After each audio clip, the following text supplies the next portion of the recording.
क्या आपने कभी सोचा है कि अमृत कैसे प्रकट हुआ, राहु केतु का जन्म क्यों हुआ और लक्ष्मी जी ने विष्णु जी को क्यों चुना? ये सब जुड़ा है समुद्र मंथन की अद्भुत कथा से। तो चलिए इस रोमांचक कहानी को जानने के लिए अंत तक बने रहें। एक समय की बात है, देवता और असुर आपस में बहुत लड़ते थे। असुर बहुत ताकतवर हो गए थे, जिससे देवराज इंद्र बहुत परेशान थे। उन्होंने भगवान विष्णु से मदद मांगी। भगवान विष्णु ने उन्हें समुद्र मंथन करने की सलाह दी। समुद्र मंथन से अमृत निकलेगा, जिसे पीने से देवता अमर हो जाएंगे। तो भगवान विष्णु की सलाह पर देवताओं ने समुद्र मंथन करने का फैसला किया। लेकिन समुद्र को मथना कोई आसान काम नहीं था। इसके लिए उन्हें एक बहुत बड़ी मथनी और एक मजबूत रस्सी चाहिए थी। देवताओं ने सोचा और फिर तय किया कि मंदराचल पर्वत को मथनी बनाया जाए।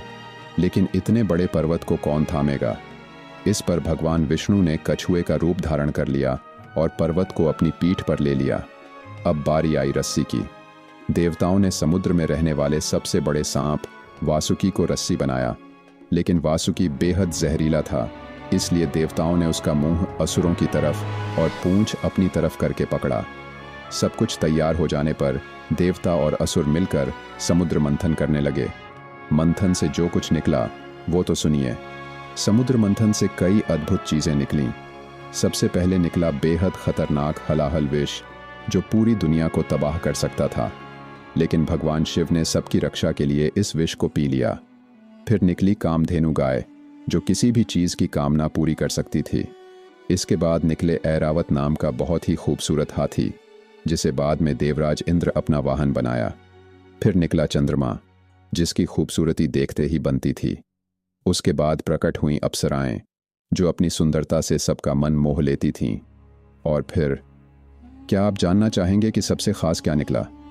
सबसे खास तो निकला अमृत, जो पीने वाले को अमर बना देता था।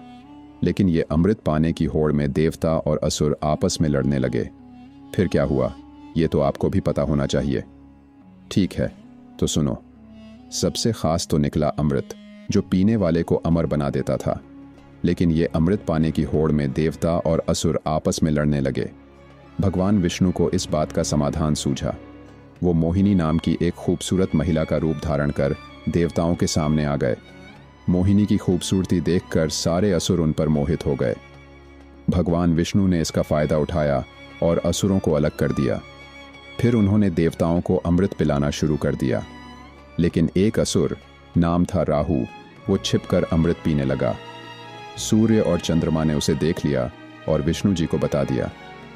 विष्णु जी ने तुरंत अपना सुदर्शन चक्र चलाया, जिससे राहु का सिर धड़ से अलग हो गया।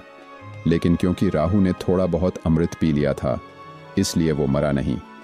उसका सिर वाला हिस्सा राहु और धड़ वाला हिस्सा केतु के नाम से जाना गया।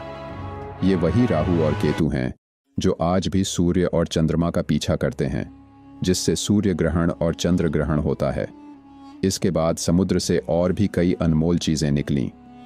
समुद्र मंथन से एक और चीज निकली जो बहुत ही अनमोल थी। वो थी लक्ष्मी जी, जो धन और ऐश्वर्य की देवी हैं। क्या आप जानना चाहेंगे कि लक्ष्मी जी ने किसे अपना पति चुना? लक्ष्मी जी ने भगवान विष्णु को अपना पति चुना। वो हमेशा से ही भगवान विष्णु के साथ रहती हैं और तब से भगवान विष्णु को लक्ष्मीपति या श्रीहरि भी कहा जाता है। वीडियो कैसा लगा कमेंट में जरूर बताएं। ऐसी और दिलचस्प वीडियो के लिए हमारे चैनल को सब्सक्राइब करें और बेल आइकन दबाएं।